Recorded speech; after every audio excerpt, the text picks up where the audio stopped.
നമസ്കാരം മക്കളെ, എല്ലാവരും സുഖമായിട്ടിരിക്കുന്നു വിശ്വസിക്കുന്നു. ഇത് പഴയകാല രുചിക്കൂട്ടുകളാൽ തയ്യാറാക്കിയിരിക്കുന്ന ഒരു മത്തിക്കറിയാണ്. ഇതിൻ്റെ രുചി പറഞ്ഞറിയിക്കാൻ പറ്റില്ല മക്കളെ. ഇത് തയ്യാറാക്കി കഴിക്കണമെങ്കിൽ എൻ്റെ രുചി മനസ്സിലാവുകയുള്ളൂ. കുറുകിയ ചാറോടുകൂടിയുള്ള ഈ കറിയുടെ ഒരു തുള്ളി ചാറ് മതി നമുക്ക് ചോറ് കഴിക്കാനായിട്ട്. അത്രയ്ക്ക് രുചികരമായിട്ടുള്ള ഒരു കറിയാണ്. ഈ കറിയുടെ രുചി നമ്മുടെ നാവിൽ നിന്ന് പോവുകയില്ല. അതേ രീതിയിലാണ് തയ്യാറാക്കിയിരിക്കുന്നത്. ഒരു തവണയെങ്കിലും ഇങ്ങനെ ചെയ്ത് നോക്കണം മക്കളെ. പിന്നെ ഇങ്ങനെ നമ്മൾ ദിവസവും മത്തി കിട്ടുമ്പോൾ ചെയ്യും. വെളിച്ചെണ്ണയൊക്കെ വളരെ കുറവ് ഉപയോഗിച്ചുകൊണ്ടാണ് ഇത് തയ്യാറാക്കുന്നത്. വളരെ പെട്ടെന്ന് തയ്യാറാക്കാനും പറ്റും. കണ്ടില്ലേ, കുറുകിയ ചാറ്. നമുക്ക് ആവശ്യത്തിന് വെള്ളം വേണേൽ ചേർക്കാം. അപ്പോൾ അതിനായിട്ട് ഞാൻ എടുത്തിരിക്കുന്ന ഒരു 1/2 കിലോ മത്തിയാണ്. ഏകദേശം ഒരു 9 മത്തിയോളം ഉണ്ട്. ഇതിൽ 2 മത്തി വലുതുണ്ടായിരുന്നു. അത് ഞാനൊന്ന് കട്ട് ചെയ്തിടുകയാണ് കേട്ടോ.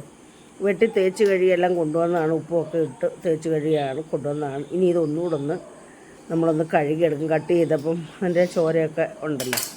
അപ്പോൾ ഇതിനായിട്ട് നമ്മൾ സ്പെഷ്യൽ മസാലക്കൂട്ടാണ് തയ്യാറാക്കുന്നത്. വറ്റൽമുളക്, നമ്മൾ എരിവ് കുറഞ്ഞ മുളകാണ് നമ്മൾ ഉപയോഗിക്കാറ്. ഇതിന് ചടമുളക്, വറ്റൽമുളക് എന്നൊക്കെ പറയും കേട്ടോ. ഇതിൻ്റെ കൂടെ ഒരു 2 പാണ്ടിമുളകും കൂടെ ഞാൻ ഇടുന്നുണ്ട് കേട്ടോ. അപ്പോൾ ഇത് നമ്മൾ വറുത്ത് പൊടിച്ച് അരച്ചാണ്. പഴയ കാലത്ത് നമ്മൾ ഉരളിലിട്ട് ഇടിച്ചെടുക്കുമായിരുന്നു. അതിൻ്റെ രുചിയൊന്ന് വേറെയാണ് മക്കളെ. അതിൻ്റെ രുചി എല്ലാവർക്കും അറിയാമായിരിക്കും. അപ്പോൾ ഇതിൻ്റെ കൂടെ ഒരു 1.5 ടേബിൾ സ്പൂൺ കണക്കാക്കിയുള്ള മുളകാണ് ഞാൻ എടുത്തിരിക്കുന്നത്. ഇത് പൊടിച്ച് വരുമ്പോൾ അത്രയും കാണും. പിന്നെ 2 ടീസ്പൂൺ മല്ലിപ്പൊടി കണക്കാക്കി 2 ടീസ്പൂൺ മല്ലി ചേർക്കുന്നു. 1/2 ടീസ്പൂൺ ഉലുവ. അപ്പോൾ നമ്മൾ മീൻകറിക്കൊക്കെ മുളക് പൊടിയുടെ പകുതി എടുക്കാൻ പാടുള്ളൂ കേട്ടോ. അപ്പോൾ നമ്മളിത് നമ്മുടെ ചട്ടിക്കകത്തിട്ടൊന്ന് വറുത്തെടുക്കണമേ. ആദ്യം നമ്മൾ മുളക് ആണല്ലോ മൂപ്പ് കൂടുക. ഒരു തുള്ളി വെളിച്ചെണ്ണ ഒഴിക്കും. പഴയകാലത്തെ രുചിക്കൂട്ടായത് കേട്ടോ. ഇതിൻ്റെ രുചി പറഞ്ഞറിയിക്കാൻ പറ്റില്ല. ഞാൻ വീണ്ടും പറയണം. അപ്പോൾ ഇത് നമ്മൾ ഈ എണ്ണ ഒരു തുള്ളി ഒഴിച്ചിട്ട് 1/4 ടീസ്പൂൺ ഇല്ല ഒഴിച്ചിട്ട് ആ എണ്ണയുടെ മയമെല്ലാം നമ്മുടെ ഈ മുളകിനകത്ത് വരത്തക്ക രീതിയിൽ നമ്മളിത് കൂട്ടിപ്പരട്ടി ഒന്ന് ഇളക്കി ഒന്ന് വറക്കുന്നുണ്ട്. അപ്പോഴത്തേനും നമ്മുടെ പാണ്ടിമുളക് ഉണ്ടല്ലോ, അതായത് എരിവുള്ള മുളക്, അത് മൂത്തിട്ടുണ്ട്. അത് ഞാനീ എടുത്തു. അതിനുശേഷം നമ്മൾ ആ മല്ലി ഇട്ട് കൊടുക്കുകയാണ്. മല്ലി ഇട്ട് കൊടുത്ത് കൈ വിടാതെ നമ്മൾ ഇളക്കി ഇത് മൂപ്പിച്ചെടുക്കണം. അപ്പോൾ ഇത് മുക്കാലും മൂത്ത് കഴിയുമ്പോഴാണ് നമ്മൾ ഉലുവ ചേർത്ത് കൊടുക്കുന്നത്. അപ്പോൾ ഉലുവയ്ക്ക് മൂപ്പ് കുറവാണല്ലോ. അപ്പോൾ ഇതെല്ലാം കൂടി ഇട്ട് മൂപ്പിച്ച് നമ്മളിനി ഇത് തണുക്കാനായിട്ട് വേറൊരു പാത്രത്തിലേക്ക് മാറ്റി വെക്കാം. അപ്പോൾ ഇത് തണുത്തിട്ടുണ്ട്. തണുത്തതിന് ശേഷം നമ്മളിതിൽ ഞെടുപ്പൊക്കെ ഒടിച്ച് കളഞ്ഞിട്ട് നമ്മൾ മിക്സിക്കകത്തിട്ട് അങ്ങ് പൊടിക്കണം. നല്ലതുപോലെ പൊടിക്കണം കേട്ടോ. നമ്മൾ സാധാരണ പണ്ടൊക്കെ കല്ലേലിട്ട് ഇടിച്ചായിരുന്നു എടുക്കുന്നത്, ഉരുളിൽ.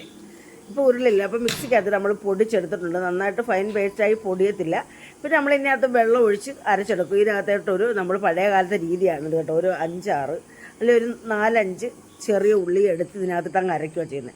ഈ സമയത്ത് നമ്മുടെ ചട്ടി അടുപ്പയിൽ വെച്ച് ചട്ടി ചൂടാകുന്നതിന് മുമ്പ് തന്നെ നമ്മൾ വെളിച്ചെണ്ണ ഒഴിച്ചു കൊടുക്കുകയാണ്. കാരണം എന്ന് പറയുന്നത് ചട്ടിയുടെ ചെവിട് പൊട്ടുന്നുണ്ട്. ചട്ടി ചൂടായി കഴിഞ്ഞ് വെളിച്ചെണ്ണ ഒഴിച്ചു കൊടുത്താൽ ചെവിട് പൊട്ടിപ്പോവും.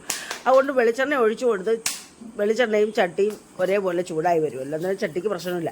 അപ്പം ഞാനിവിടേക്ക് 2 ടീസ്പൂൺ വെളിച്ചെണ്ണയാണ് ഒഴിച്ചു കൊടുത്തത്. ആദ്യം വെളിച്ചെണ്ണ വേണ്ട, നമ്മുടെ മസാലയൊക്കെ മൂത്തതാണല്ലോ. അപ്പം ഇനി എണ്ണയ്ക്കകത്ത് മൂക്കേണ്ട കാര്യമില്ലല്ലോ. ഇതിലേക്കൊരു 1/2 ടീസ്പൂൺ കടുകും ഇട്ട് ആവശ്യത്തിന് കറിവേപ്പിലയും ഇട്ട് പൊട്ടിയതിന് ശേഷം നമ്മൾ ഒരു കളർ കിട്ടാൻ വേണ്ടി ഒരു 1/2 ടീസ്പൂൺ മുളക് പൊടി ചേർക്കുന്നുണ്ട് കേട്ടോ. നമ്മുടെ വറ്റൽമുളക് ചടമുളകിൻ്റെ പൊടിയാണ്. എന്നിട്ട് നമ്മൾ ഫൈനായിട്ട് അരച്ച് വെച്ചിരിക്കുന്ന ആവശ്യത്തിനുള്ള ഒഴിച്ച് അരച്ച് വെച്ച നമ്മൾ അരപ്പും ചേർത്ത് ഇതിലേക്ക് ഞാൻ 1/2 ടീസ്പൂൺ മഞ്ഞൾപ്പൊടി നേരത്തെ ചേർക്കേണ്ടതായിരുന്നു കേട്ടോ. ഇപ്പോഴാണ് ചേർത്തത്. എന്നിട്ട് ആവശ്യത്തിന് വെള്ളവും ഒഴിച്ച് നമ്മൾ കൂട്ടി യോജിപ്പിച്ച് നമ്മളിതിലേക്ക് നമ്മൾ എടുത്ത് വെച്ചിരിക്കുന്ന പുളി ഉണ്ടല്ലോ, അതാണ്ടേ ഒരു പുളിയായിരുന്നു ഞാൻ എടുത്തു വെച്ച് കാണിച്ചില്ല. ഒരു പുളി, നല്ല പുളിയുള്ള പുളിയാണ് കേട്ടോ. അപ്പോൾ ഇതിൻ്റെ വെള്ളം ചേർക്കേണ്ട, കാരണം നന്നായിട്ട് കഴുകി എടുത്തപ്പോൾ നമ്മളതിനകത്ത് വെള്ളത്തിനകത്തിൻ്റെ ഈ കറയൊക്കെ വന്നിട്ടുണ്ട്. അതുകൊണ്ട് ഞാൻ വെള്ളം എടുക്കാതെ പുളി ഇട്ടുകൊണ്ട് നല്ല പുളിയുള്ളതാണ്. പിന്നെ ആവശ്യത്തിന് ഉപ്പും കൂടെ ചേർത്ത് നമുക്കിത് കൂട്ടി ഇളക്കി ഇതൊന്ന് തിളയ്ക്കാനായിട്ട് നമുക്ക് കണ്ടില്ല. ഇതേ കൺസിസ്റ്റൻസിയിലാണ്. ഇനി വെന്ത് കുറുകി വരണം ഇത് കേട്ടോ. കുറുകി വന്നു കഴിയുമ്പോൾ ടേസ്റ്റ്. പിന്നെ ഇതിൻ്റെ പ്രത്യേകത എന്ന് പറയുമ്പോൾ ഇതിനകത്ത് വെളുത്തുള്ളി, ഇഞ്ചി, ചെറിയ ഉള്ളി അരയ്ക്കുന്നുണ്ട്. പിന്നെ പച്ചമുളക് ചേർക്കുന്നില്ല. വെളുത്തുള്ളി, ഇഞ്ചിയും പച്ചമുളകും ഇതിനകത്ത് ചേർക്കുന്നില്ല. അപ്പോൾ എല്ലാം നമ്മുടെ മസാല തിളച്ച് നമ്മളെ മീനെല്ലാം ഇതിനകത്ത് അങ്ങ് പറക്കിയിട്ട് കൊടുത്തു കേട്ടോ. പറക്കിയിട്ട് കൊടുത്തിട്ട് നമുക്കിതൊന്ന് താഴ്ത്തി കൊടുക്കാം. ഇപ്പോൾ തന്നെ വായിക്കൂടെ വെള്ളം വരും. താഴ്ത്തി കൊടുത്ത് ഒന്ന് ഇളക്കാം. പൊടിയത്തില്ല കേട്ടോ. നമ്മുടെ തവി കൊണ്ട് ഇളക്കിയിട്ട് നമുക്ക് തിളയ്ക്കുന്നത് വരെ വെയിറ്റ് ചെയ്യാം. അത് കഴിഞ്ഞിട്ട് നമുക്ക് ഒരു തണ്ട് കറിവേപ്പിലയും കൂടെ തൂവിയിട്ട് നമുക്ക് അടച്ചു വെച്ച് ഇത് തിളപ്പിച്ച് വറ്റിച്ച് വേവിച്ചെടുക്കുക. എന്നുണ്ടെങ്കിൽ ഒന്ന് കൂട്ടി ഇളക്കുന്നുണ്ടൊന്നും പൊടിഞ്ഞൊന്നും പോകത്തില്ല കേട്ടോ. നമ്മൾ ഉപ്പൊക്കെ നോക്കിയിട്ട് ആവശ്യത്തിന് കുറച്ച് ഉപ്പും കൂടെ ചേർത്ത് കൊടുത്ത് അടച്ചു വെച്ച് നമുക്ക് ഇത് പറ്റുന്നിടം വരെ ഈ വെള്ളം ഒന്ന് പറ്റി വരണമല്ലോ. അപ്പോൾ അവിടെ കുറച്ച് പറ്റിയിട്ടുണ്ട്. നമ്മൾ ഇനി ഇതിനകത്ത് കുറച്ച് വെളിച്ചെണ്ണ ഒഴിച്ച് കൊടുക്കുകയാണ്. അപ്പോൾ പറ്റി വരുന്ന സമയത്ത് ആ വെളിച്ചെണ്ണ എല്ലാം പിടിച്ച് തെളിഞ്ഞ് വരണമല്ലോ. ഇവിടെ ഞാൻ 1 ടീസ്പൂൺ വെളിച്ചെണ്ണ ഒഴിച്ച് കൊടുത്തിട്ടുള്ളൂ കേട്ടോ. ടോട്ടൽ നമ്മൾ 1 ടേബിൾ സ്പൂൺ വെളിച്ചെണ്ണ ഉപയോഗിച്ചിട്ടുണ്ട്. അപ്പോൾ ഇത് ഉപ്പൊക്കെ നോക്കി വീണ്ടും കുറച്ച് ഉപ്പ് ഇട്ട് കൊടുത്ത് നമുക്കിനി അടച്ച് വെച്ച് എണ്ണ തെളിയുന്നിടം വരെ കണ്ടില്ലേ നമ്മുടെ മീനെല്ലാം കുറുകി എണ്ണയെല്ലാം തെളിഞ്ഞ് വന്നിട്ടുണ്ട്. കണ്ടില്ലേ, ഞാനൊന്ന് ചുറ്റിച്ച് കൊടുക്കുവാണ്. അപ്പോൾ നമുക്ക് വെള്ളം ചൂടെ വേണമെന്നുണ്ടെങ്കിൽ ഇത്രയും പറ്റിക്കേണ്ട ആവശ്യമില്ല, കുറച്ച് കൂടെ നീട്ടിയെടുക്കാം. നമുക്കിപ്പോൾ ഇത്രയും മതി കേട്ടോ. കണ്ടില്ലേ, ഇതൊരു തുള്ളി നാക്കേ വെച്ച് ചോറ് കഴിക്കാൻ എന്തൊരു ടേസ്റ്റാണെന്നറിയോ മക്കളെ, പറഞ്ഞറിയാൻ പറ്റാത്ത ടേസ്റ്റാണ്. കണ്ടില്ലേ, അപ്പോൾ ഒരു തവണയെങ്കിലും ഇങ്ങനെ ചെയ്തു നോക്കണം. നമ്മുടെ വീട്ടിൽ പ്രായമുള്ളവരൊക്കെ ഉണ്ട്, അവരൊക്കെ സ്ഥിരം ഇത് ചെയ്യും കേട്ടോ. ഇപ്പോഴത്തെ ന്യൂ ജനറേഷൻ കുട്ടികളൊക്കെ പൊടിച്ച് കൊണ്ടുവരിക്കുന്ന പൊടിയൊക്കെ ചേർത്തല്ലേ നമ്മളൊക്കെ കടയിൽ നിന്ന് പൊടിയൊക്കെ വാങ്ങിച്ച് ഒക്കെയാണ് ചെയ്യുന്നത്. കണ്ടില്ലേ, കുറുകിയ ചാറ്, ഈ ചാറും കൂട്ടി ചോറ് ചപ്പാത്തിയൊക്കെ കഴിക്കാൻ എന്തൊരു ടേസ്റ്റാണെന്നറിയാം. ഇടിയപ്പം, പുട്ട്, അപ്പം എന്തിൻ്റെയൊക്കെ കൂടെ കഴിക്കാൻ പറ്റുന്ന ഒരു ഇച്ചിരി ചാറും ഒരു മത്തിയും ഉണ്ടെങ്കിൽ നമുക്ക് ആസ്വദിച്ച് ചോറ് കഴിക്കാം മക്കളെ. അപ്പം കണ്ടില്ലേ, ഒരു തവണയെങ്കിലും ഇപ്പം മത്തിയുടെ സീസണൊക്കെ വരുമ്പോൾ നമ്മൾ ഇതേ രീതി ചെയ്ത് നോക്കുക. അപ്പം ഞാനിത് സെർവിങ് പ്ലേറ്റിലേക്ക് മാറ്റുകയാണ്. അപ്പോൾ പഴയ കാലങ്ങളിൽ നമ്മൾ ഇഞ്ചിയും വെളുത്തുള്ളിയും ഒന്നും അങ്ങനെ മീനിന് അങ്ങനെ ഇതേ രീതിയിലാണ് ചെയ്തിട്ടുള്ളത്. ഞാൻ എൻ്റെ ചെറുപ്പകാലത്തിൽ ഭൂരിപക്ഷവും അല്ല ഇതേ രീതിയിലുള്ള മീനാണ് കഴിച്ചിട്ടുള്ളത്. മുളകൊന്നും പൊടിച്ച് വെക്കത്തേ ഇല്ല.